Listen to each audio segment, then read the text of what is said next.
ରାତି 2ଟା ବାଜିଥିଲା।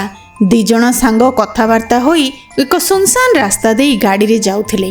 ଅଚାନକ ଗାଡ଼ି ରହିଗଲା। ଦେଖିଲା ବେଳେ ପେଟ୍ରୋଲ ସରିଯାଇଛି। ଦୂରକୁ ଦେଖିଲା ବେଳେ ଗୋଟେ ପୁରୁଣା ପେଟ୍ରୋଲ ପମ୍ପ ଦେଖାଯାଉଥିଲା, ଯାହାର କି ଲାଇଟ୍ ବହୁତ ଧୀରେ ଧୀରେ ଜଳୁଥିଲା।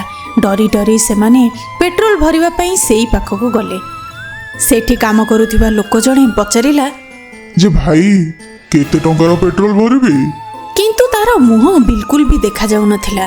ପେଟ୍ରୋଲ ଭରିବା ବେଳେ ଗୋଟେ ସାଙ୍ଗ କାରର ମିରରରେ ଦେଖିଲା ଯେ ପଛପଟେ ଯେଉଁ ୱାର୍କର ଠିଆ ହୋଇଛି ତା ଦେହଟି ପୁରା କଙ୍କାଳ ଭଳି ହିଁ ଅଛି। ସେମାନଙ୍କ ଶରୀରରେ ବିଲକୁଲ ବି କିଛି ନାହିଁ।